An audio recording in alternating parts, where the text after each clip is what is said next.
I just went to Aldi and here's what the shelves looked like. I'll tell you what I was able to get. Welcome to the February Grocery Challenge. We were all ready to start the February Grocery Challenge. I had done my first grocery haul on Friday, and then on Tuesday, this happened. Yes, the blizzard of 2022. We got 9.8 inches of snow. Basically, they shut down the whole city for 2 days. Now, I have actually never, ever seen grocery shelves as empty as those photos you saw at the beginning of the program. You know, it really made me realize why we are doing this series. 2 weeks ago, we dropped a video where we talked about the cost of inflation and what the food prices really are in 2022 in relation to what the average family is buying, which actually is much higher than the 7% inflationary rate that the government is telling us. We figure it's closer to 24%. Now, in the comments section, that was where we saw that a lot of you are telling us two things. One, you're really afraid that you're not going to be able to get what you want to get when you need to get it. And two, when you finally do find it, it's going to cost you a whole lot more. So many of you asked us, please give us practical ideas. Show us exactly what you mean when you say you're feeding your family of four for under $250 a month. So that's what this challenge is all about. Before we get into the challenge, if this is the first time you've joined us, I'm Larry. And I'm Hope. And we're from Under the Median, where we talk every week about practical frugality. Now, if you're wondering about the challenge and what you are going to get out of the challenge, first let's go over a couple of rules for the challenge. And the fact is, there are no rules. No rules, that's right. Each of us is going to set our own goal as far as groceries are concerned in February. And then we're going to support one another along the way. Let us give you some examples. We heard from some viewers and what their goals are. Here are some ideas for you. Well, several viewers wrote in and said that they were doing a no-spend January and that this challenge was a perfect way for them to keep the momentum going and focus on one specific area of their budget. Love it. Margie said, my February grocery goal is to spend $400. In January, she spent $600. So that is a really great goal. And you know what, Marjorie? I am going to be giving you a lot of tips throughout the next 4 weeks. And viewers who like their steak said, you're vegan. Will this challenge help me? Well, international viewers said they are seeing the same spikes in grocery prices in their country and are looking for tips that can be used no matter where they live. Absolutely. It doesn't matter if you live in the States or if you eat meat or you're vegan like us. You'll be able to use the strategies that we talk about all month and make them fit your very own situation. So we'd love to know your goals. Tell us in the comments section what specific goal for groceries you are setting during the month of February, because we want to know what they are and we want to be able to cheer you on every single week during the month of February. Now, what are Larry and I doing? Do we have a grocery goal? The answer is absolutely yes, we do. Our goal is to feed our family of four for no more than $50 a week during the month of February. So you get to come along on the ride with us, because every single Thursday during February, we're going to show you our weekly grocery haul. I'm going to give you tips and strategies for not only saving more money at the grocery store, but when you get home from the grocery store, stretching those ingredients so that you'll be able to make it go farther and feed your family for less money. I'll be sharing my weekly menu plan, and on the website, there'll be a companion post where you'll be able to see photos of the finished dishes, and there will be recipe links just in case you want to make the things that I had on my menu plan for the week. Hey, if you're enjoying this video, make sure you hit the thumbs up. That helps the algorithms and helps us spread this video throughout YouTube land. Hey, and if you have some friends that you know would love to get in on a really great grocery challenge for February, we would love to have you share with them that they can come right back here and join us every Thursday during the month of February. Okay, so let's get started. So what was the deal with the empty shelves at Aldi? So as we mentioned, there was a snowstorm coming. Normally, I would not have been at Aldi at all right before a snowstorm. I had already done my grocery shopping for the week. The haul I'm going to show you, I did on Friday. So why was I at Aldi like 8 hours before a storm was slated to start? Well, it was because I got a phone call from our older sons.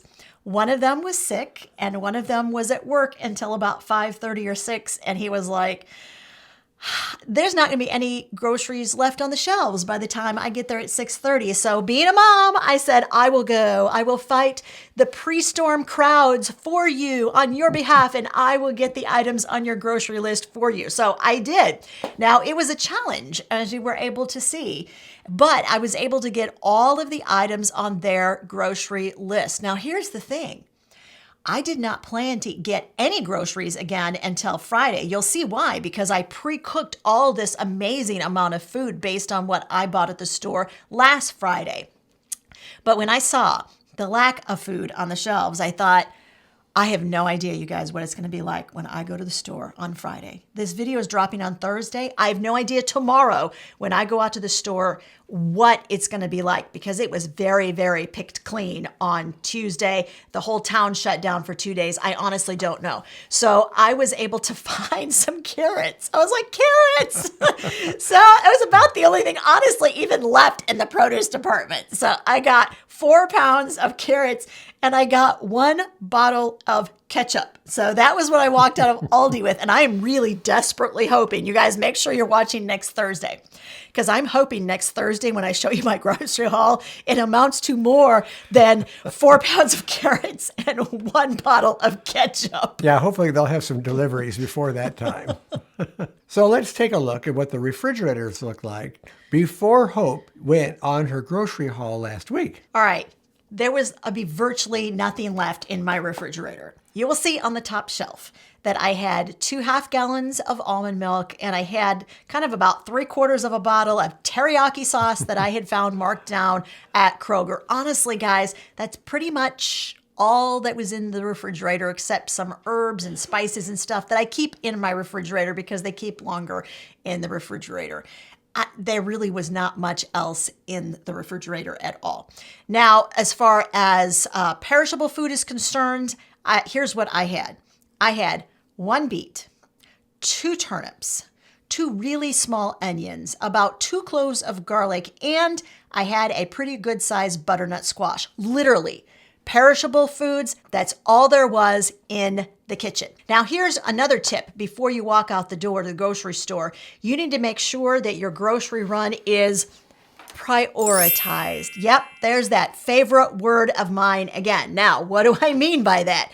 I mean that there are certain stores in town that you know you consistently find the best deals. You consistently find the lowest prices.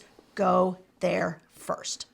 For us, the place we consistently find markdowns is Kroger. Yeah. And it's a specific Kroger store that has the best markdowns out of all the Kroger stores in this area. So I went to that Kroger. I had looked at the Kroger ad. Literally, the only thing in the flyer I was remotely interested in was the fact that they had fresh avocados for, I think, 67 cents each. I went, well, that's a pretty good deal for fresh avocados. So I walked in the store. I went through all the markdown areas. Nothing. Zero. Zilch. Not one item did I find marked down in the produce section. Not one. Not only that, the rest of the store almost completely devoid of any markdowns. And I was seeing signs like this in the store and shelves that were empty like this in the store. So that was a place where I walked out and I thought, you know what, I could get avocados, but it was a really, really long line, guys. And I was not standing in line for 67-cent avocados. Wouldn't be worth it, no. So Hope ended up leaving the Kroger store empty-handed, but there was still another ace in her deck of cards. We have a really good ethnic food store. It's called the Mediterranean Mart. Hope is really good friends with the store owner and manager, Saeed. And on Thursdays, they always get a shipment in. And on Fridays, he's usually willing to sell some items of bulk in order to get rid of them, to make room for the items that they've gotten shipped in on Thursdays. So if you have a store like this in your area, it's good to check them out. Ask some questions. Find out, is there any reduced amounts that they'll go on some bulk produce? And this is kind of what we ended up doing on last Friday. Now, to boot, Saeed consistently has the lowest prices on organic produce anywhere in town, bar none. And that's at full price. In his shop, you always find consistently lower prices than almost any other major grocery store. It pays, guys, to check out small ethnic markets, because when you're asking for a discount, usually you're asking the owner of the store for a discount. And a lot of times when they get to know you, they're willing to cut you a deal. Let's take a look at what I got from my friend Saeed. This is the first thing he brought out from the back to show me. These are organic colored greens, 2 bunches, $1.50 for both bunches. Now, when you prep colored greens, go ahead and take this stem out of the middle and make sure that you keep those stems, put them in a freezer bag, and you can use those later to help make homemade vegetable stock. The leaves, part of the leaves I'm going to really finely chop. We're going to use those in the minestrone soup. The rest of the leaves, I'm going to treat them just exactly like I would large cabbage leaves. I'm going to wilt them just a little bit. Then I'm going to stuff them with some tomatoes, a little bit of the butternut squash, and also some rice. Put some Middle Eastern seasoning in there. Then I'm going to roll them up, put them in the crock pot, and I'm going to add some tomato sauce that also has been seasoned with some Middle Eastern seasoning. Stick that on low for about 6 hours, and we're going to have stuffed collard green leaves, and that's going to last us for 2 suppers. Moving along, he brought out these amazing looking, these are bunches clearly of green onions. They're organic green onions, 3 bunches for $1. I got 6 bunches. Now, whenever you get green onions, remember you can eat the tops. Now, if you're not going to eat the tops soon enough before they wilt, go ahead and chop them up, put them on a baking pan which has been lined in parchment paper, freeze them in a single layer, and then take them off of the baking pan once they are frozen solid, and put them in a freezer bag, put them in the freezer, make sure you label and date them. If you want to also, you can chop them into smaller pieces and they dehydrate beautifully, so you can keep those for later use. These are organic rainbow carrots. If you've never had these, they are amazing. They're incredibly sweet. And yes, the different colors do taste a little bit different in flavor. My kids love these. I got 5 bunches of them, 59 cents a bunch. They are organic. I am going to roast those, pan roast those, and those are going to be dinner. One night this week, I'm going to add a side salad, probably some homemade muffins, and that's going to provide kind of a dinner for us. Now, make sure when you buy carrots, if they have the tops, make sure that you keep the tops. I am going to make a homemade carrot top pesto out of the tops of the carrots, and I'm going to serve that for at least one dinner this week, and I'm going to serve that over the top of some pasta. Make sure when you prep the leaves that you keep, once again, this stem. You're going to take that stem, put it in your freezer bag, which should be in your freezer at all times, labeled stock vegetables, and you're going to keep that and use it later in your homemade vegetable stock. This was not on sale, but I needed garlic. This was a huge head of garlic, so I bought that from Saeed while I was there. I was thinking in terms of making the pesto when I got the garlic, and I also got a pound of walnuts, and these walnuts were $5.29 for a pound, making them the same price that they would have been had I bought them at Aldi. So I thought that was a pretty good deal, and I went ahead and got those. Rounding out what we got from Saeed, he brought these beauties out of the back. These are huge. I don't even know how much spinach is in here. I'm going to say maybe 1.5 pounds, maybe even 2 pounds. They're not weighted, so I don't know exactly. They're not labeled as to how much is in here, but it's a large bag of fresh spinach, $2.89, and I got 2 bags. Now, what did I spend at Saeed's? I'm going to show you the receipt. And it was $17.80 for all of that. And we'll take a look next at what I got from Aldi. Here's what we added to the grocery haul this week. This is from Aldi. I love Aldi chunky salsa. It's gone up a little bit in price. I think this is still $1.59, so I got a jar of that. I was completely and utterly out of celery, so I paid whatever Aldi wanted. It was like $1. Let's see, it was $1.35 for the celery.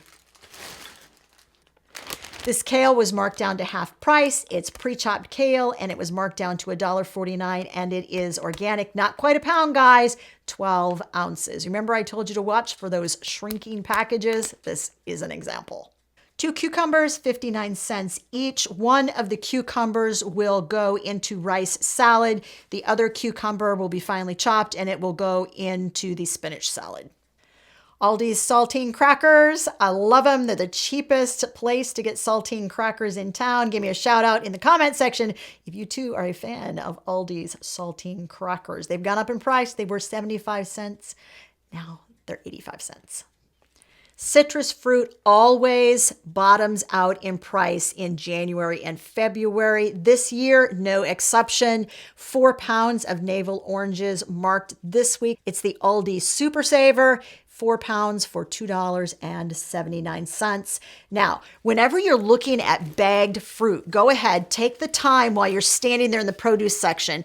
Try to feel each piece of fruit just a little bit. Give it a little gentle squeeze to see that you don't have a piece of fruit in there that's going soft or has mushy spots or is going bad. Then also go ahead and count the fruit. I do that so that I know exactly how long this fruit is going to last. Each of these bags has 10 oranges in it, which means I bought 2 bags. There's 20 oranges, meaning this will last my family. If each of us have 1 orange a day, that's going to last me for 5 days. My total at Aldi, $12.80. So when we add the total of both the receipts, we're right at about $30, which is right where I wanted to be. My goal is always, guys, to feed my family breakfast, lunch, and dinner for an entire week and try to do it on $50 or less. So Hope's menu morphed just a little bit, and that often happens when you're cooking with what you have on hand. So Hope, what did you end up doing? All right, first of all, there were a lot more carrots than I thought there were at first. So I took the 8 largest carrots, set them aside. I cooked them in a little bit of water, and then I made them into carrot dogs, which is one of our family favorites. We've used the same recipe for years. My kids love it. The recipes will all be linked at the post on the website, and there will be a link to that post in the description of this video. Those carrot dogs were really good. In fact, we had them today for lunch. Oh my gosh, they are one of our favorites. It is amazing how much they taste like real hot dogs. So there's some more that Hope made on the menu. What was the next item, Hope? Actually, one of your favorites. I made black bean chili. Now, here's another tip for you. Whenever you are cooking beans, that's dry beans from scratch, put them in your pressure cooker. Honestly, it's the fastest way to cook beans that are dry is to put them in the pressure cooker. Rather than cooking just the amount of beans that you need for a recipe and actually just making, say, soup in the pressure cooker, what you want to do is fill up that pressure cooker. Usually 2 pounds of beans will fit in my pressure cooker. I put 2 pounds of beans in there, cook them all at once. While those beans are cooking, go ahead and grab all the ingredients that you need for whatever soup you're going to be making with those beans. So in this case, it was black bean chili. I cut up all the other ingredients that I needed. I went ahead and put all the seasoning. I just had a big bowl, put everything in there. So it was all mixed, all ready to go. The minute that those beans came off of pressure and they were done, I went ahead, released the lid, used a slotted spoon to take out all of the excess beans so that when I got done, all the beans that were left in there were the beans that I intended to use for the soup. All I had to do, guys, they were really hot. Just go ahead, dump all the contents of that bowl in there so all the soup ingredients went in, reseal it, bring it back up to pressure for just 10 to 12 minutes in order to finish cooking the soup. That's all the time you'll need since the beans are already cooked, and you have just saved yourself a massive amount of time and also some money on your energy bill. Because those beans were already hot, it doesn't take much time to bring them back up to pressure. So what happens if you have too many beans? Well, that's pretty simple. Let them cool down, put them in Ziploc bags, label the bags so you know what's in them. Put a date on them. Put them in your freezer. Make sure they're good and flat so they don't take up a lot of room. And then they'll be available next time you need some beans. Now, I used some of those leftover black beans to make one of our favorite things on earth, and that is quarter-pound beet burgers. That huge beet, I used half of that beet for the beet burgers. Now, if you don't like beets, some of my kids don't either, and you really can't taste the beets in the beet burgers, but it does give that nice kind of coloration. It looks like ground beef, guys, but it contains zero meat, zero cholesterol, zero fat. These are some of our favorite things on earth. I made a double batch. It made 18 burgers, which is, of course, a whole lot more than we're going to actually eat in a week, which means that I will have some of these beet burgers in the freezer to be able to use in later weeks in the challenge. And unfortunately, one of the burgers broke in half, and well, I had to make the supreme sacrifice, and I ate it for lunch. They are so good. And the way Hope makes them, they're real crisp. They really have the consistency of a well-cooked hamburger. What about the 8 cups of cooked lentils? Half of those became barbecue lentil for sandwiches, and the other half is going to be for lentil taco salad. Awesome. Do you want to see what Hope had to grab from our pantry in order to complete each recipe? Well, here you go. She made a chart, and on that you see each additional ingredient and approximately how much we had to pay for each one. Well, now let's add up all of the amounts and get to the total. What did Hope spend this week on that goal of $50? Can I do a drum roll? Yeah, do the drum roll. All right, guys, the total is, are you ready? Literally just a few cents over $50. And remember, it's a family of 4, and that does include breakfast, lunch, and dinner. You want to see everything that I served? Remember, there are going to be photos and there will be recipe links at the website, and I'll have a link to that in the description of this video. So stick with us all month long as we all take the February grocery challenge. Guys, we are in this together. By the way, if you like the forms that I'm showing on the programs, you can get your own copy of them. They are in our Menu Planning Made Easy ebook. There'll be a link to that ebook in the description of the video. Remember, let us know what your February grocery goals are in the comments. We would love to know what you're doing this month. And also, if you want to see the video that sparked all of this, you need to watch this video over here. That's what got it all started.